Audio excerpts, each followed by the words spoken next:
I've asked my friend Peter to come up and share his experience on this step. Thanks, Denise. My name is Peter. I'm an alcoholic and an addict. Yes, saw you a few weeks ago. I always enjoy having you up in Keene, and so thank you so much for inviting me today. I have experience with the steps the way they laid out in the Big Book. With the help of a loving God, a Big Book Step Study sponsor, and people like you who attend meetings like this. I'm making amends and practicing steps 10, 11, and 12 every day. It's been a while since I was here. I recognize a few faces, and I'm certainly glad to see you. As to the rest of you, good to make your acquaintance. And I'll qualify very briefly. I was not restored to sanity by this process. I was introduced to it for the first time. Seriously, my earliest conscious thought is not what other people tell me they were thinking about, when they were 4 years old. I was afraid of people. I was concerned for my welfare to a degree that, might not be appropriate for somebody that age. And the only, I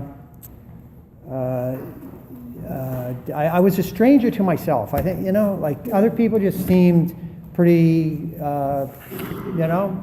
okay. Here's an example. I was desperate to go to nursery school, and apparently was taken, and then I just stood and watched all the other kids play. Now, I don't remember that. I was told it, but, to me, that's just an indication of the degree to which I was already at that age alienated. So trust me when I say that, when I entered my teens and was introduced to alcohol, and what I mean by that is I got drunk because, I grew up in a family where if I wanted to taste, my dad's beer, that wasn't a problem. But when I got drunk the first time, which I think was probably when I was 15, it seemed to be the solution to all my problems, it certainly wasn't a solution to my problems because my performance in school, for instance, went down markedly, but it was the solution to the biggest problem that I had, which was how to live, just how to, like it says in here. I was restless, irritable, and discontent, and now job one was finding some degree of comfort and satisfaction in life. So I drank, and I introduced myself as an alcoholic and an addict. If this was in the late 60s, like if a little was good, more would be better. So, from beer to gin, from smoking to taking, whatever. So it was a very intense few years. When I was 19, I dropped out of school, or I arrived at a mental institution in an ambulance. A few months later, I managed to get out of there, and this time was returned in a police car. When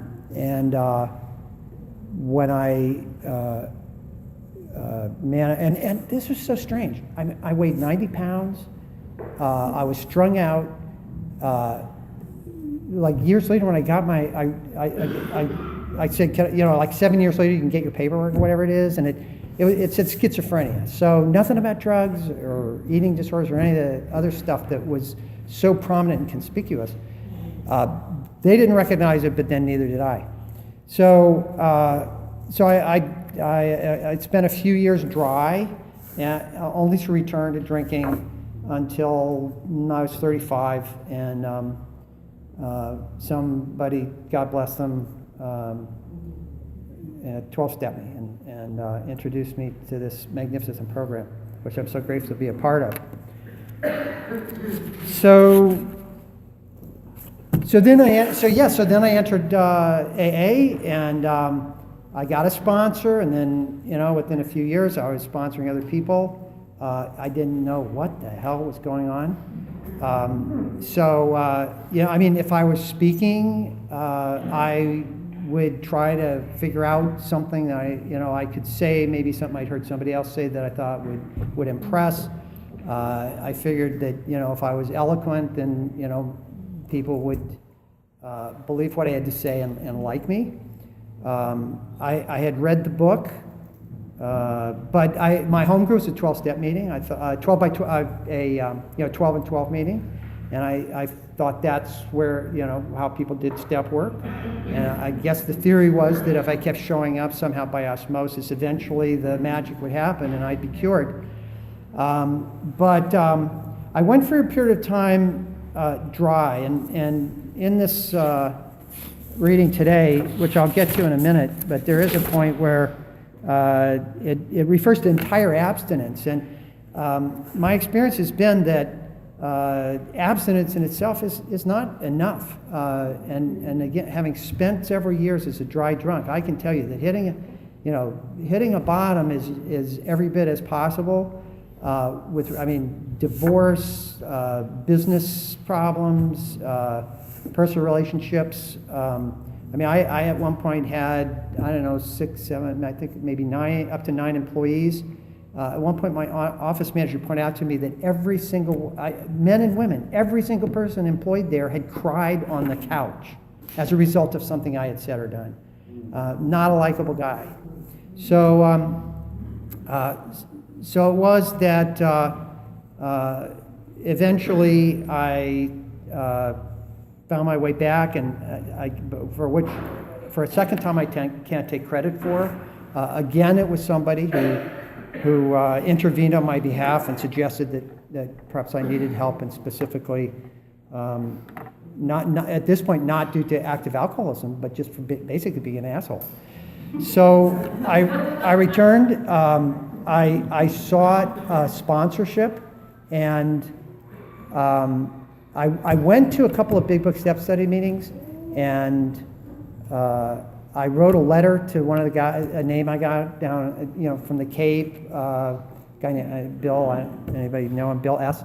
And it was a very sort of accusatory letter, bringing in traditions and all this kind of stuff. And he sent back a very reasoned response, and point by point, there's nothing about these meetings that conflicts with the traditions, etc. But I stayed away for a couple years, and then I would I'd go to a meeting and listen to speaker meeting. Somebody sounded great. I'd take them out for coffee, and it always turned out they didn't have a sponsor, or they didn't. They sounded great, but they just hadn't gotten around to doing the steps yet, or something. So I was in a grocery store in Keene. I don't think I'd moved there yet. My home group, by the way, is the Keene Sunday group. And anyway, so I met this guy I'd met in Vermont, and I said, doesn't anybody in the state or any, do the steps? And so he told me that he'd started going to the group in Keene, and I was desperate enough to try it out. Thank God, because very soon after I got a sponsor, started reading and writing and arithmetic. So the rest has been a challenging but ever so rewarding journey. So there was actually a Big Book Step meeting I did go to for quite a while over in Vermont, and what we did in that group was we read the stories in the back of the book. We never looked at the first 164 pages, much less the doctor's opinion. So again, I suppose the idea was that by hearing, it says in the 164, the first page, it says the purpose for the inclusion of the stories is to show how these people found a higher power, how they found God. That's why they're there. They're not there to impress us, with the depth and degree of suffering. It's how they found God. Sometimes I hear it said that the doctor doesn't talk about spirituality, that the first step doesn't mention God, which of course is true.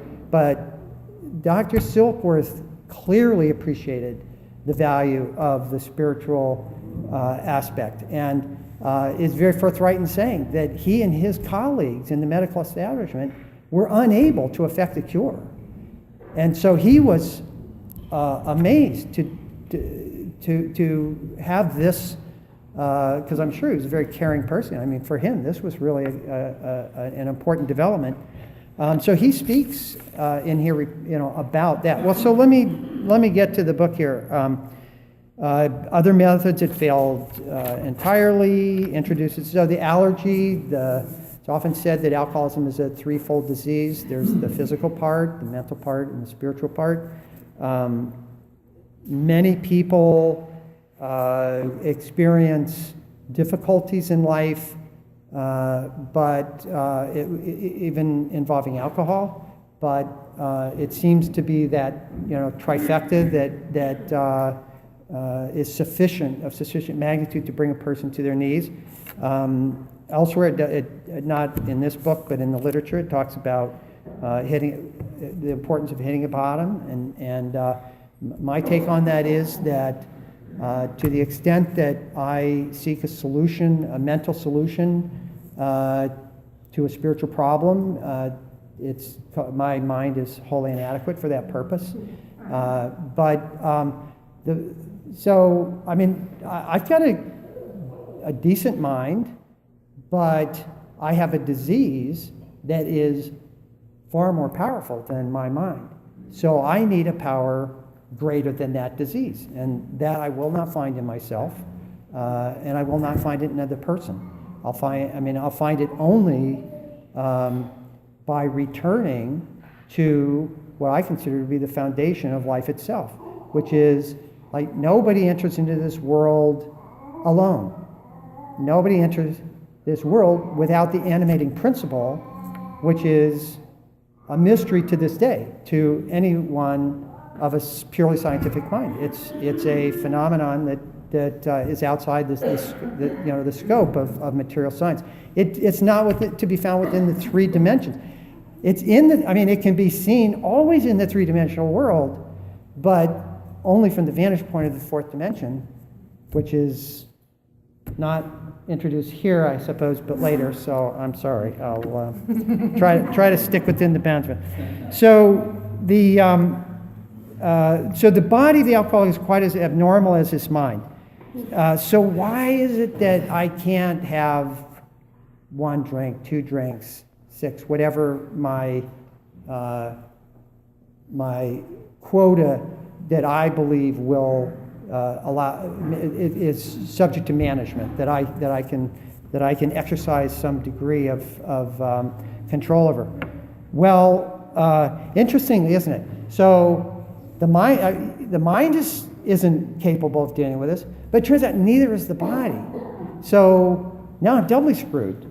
So my mind is in full flight from reality, which in my case I will say, later in this chapter it does talk about sort of the different varieties of alcoholic, and it's astounding how elusive that can be. But as it says here, it's the allergy that's the common denominator. Money, race, ethnicity, religious belief, none of that stuff. So it's so simple.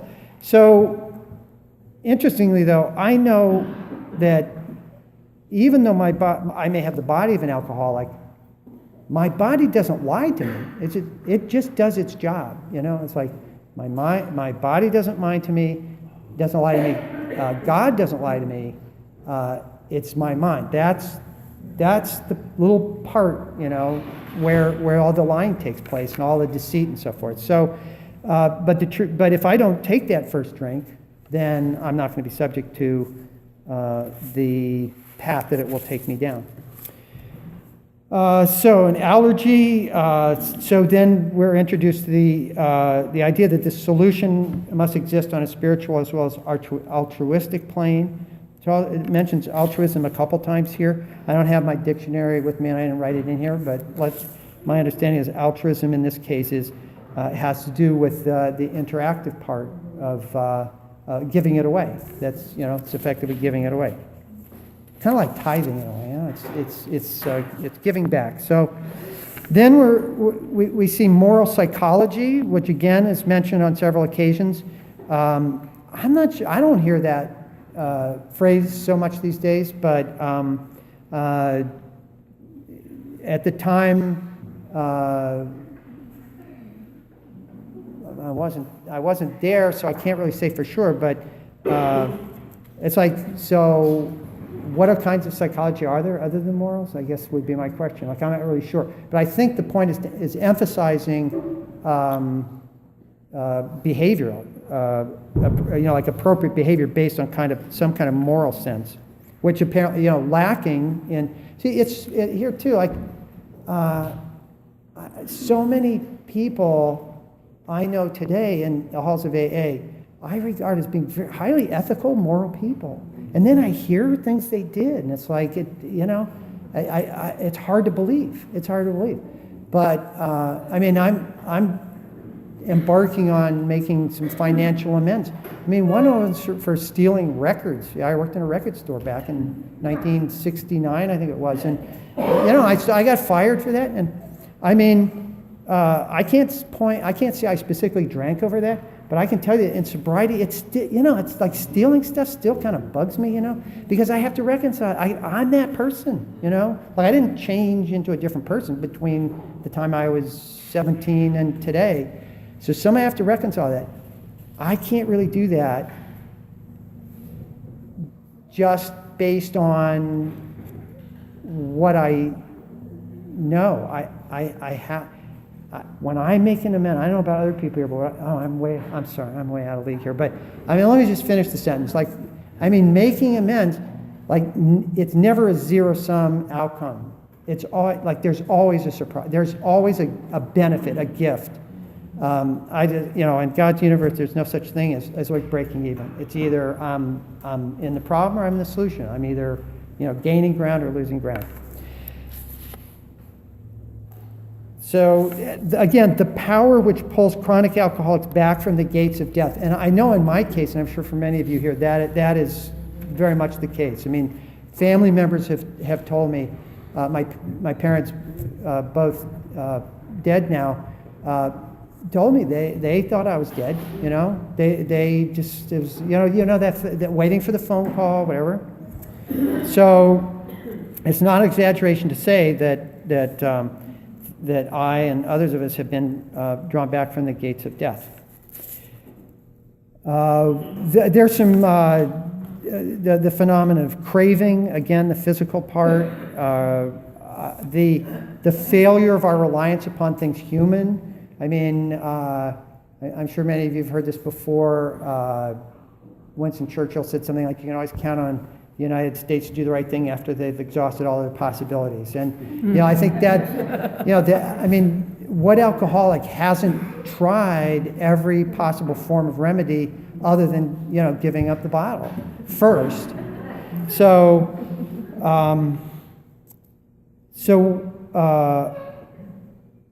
that's the reliance upon things, astonishing, difficult to solve. Like at the time, I couldn't bear the fact that my life was falling apart.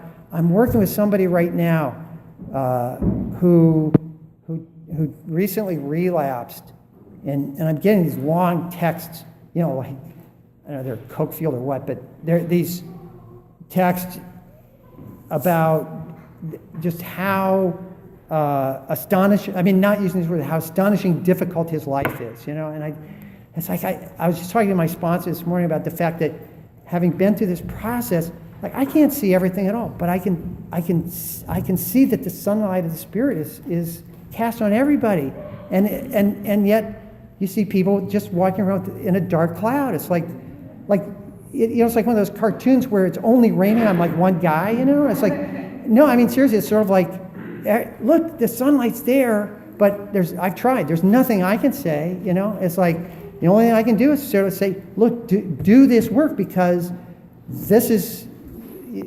I can't take that cloud away from you, but there is a solution. There is a way for that to happen.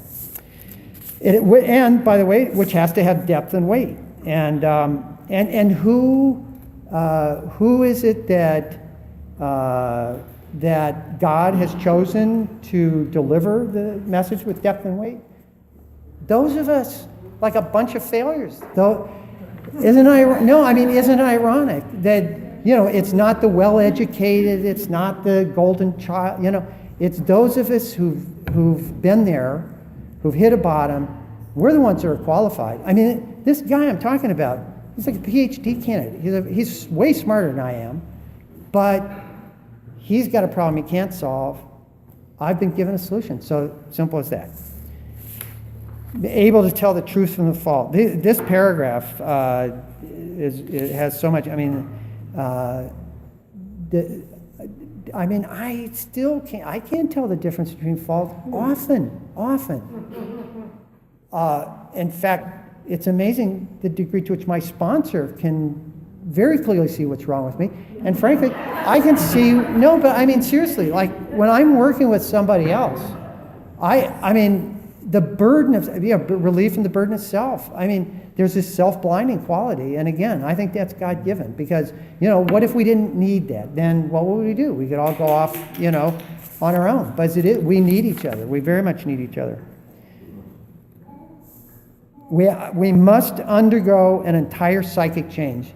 Everybody always comments on the fact that Bill W., whether it was that he was taught or it was just his own, proclivity, he didn't like to use the same word twice. So, all these different ways of talking about character defects, all these different ways of talking. So psychic change is one of the ways of talking about, the spiritual experience or this transformation that we so often fail to see ourselves, but which is evident to others. And the only effort necessary being required is to follow a few simple steps. Oh, how complicated it gets. Oh, I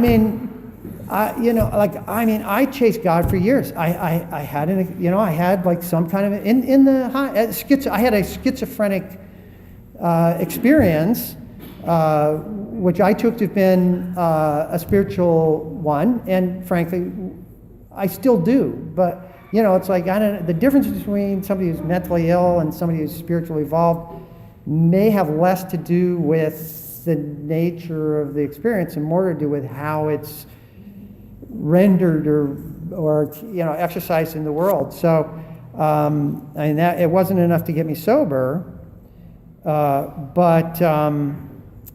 I chased that for a long time. I'm not sure exactly where this is going. It had a beginning, but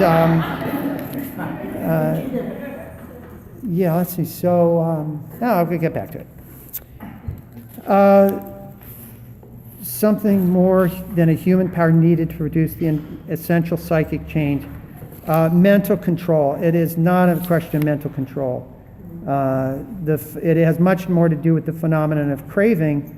But as to the mental part, control is the inadequate response, whereas surrender, as introduced in step 2, is the beginning of a solution and again brought about as a result of having pretty much nowhere else to go, elsewhere referred to as the jumping off point. Can't go forward, can't go back. The entire abstinence, and again, this is one point, I suppose, where I take exception with, where it talks about some people other than under the influence of alcohol are essentially normal and sane. I don't know. I've seen so many people who enter recovery, abstain from alcohol, and then 5 years later have a food addiction, gambling, sex, relationships, money. Unfortunately, some kill themselves at that point. So many people in Big Book Step Study report having been sober for 5, 10, 15, 20 years.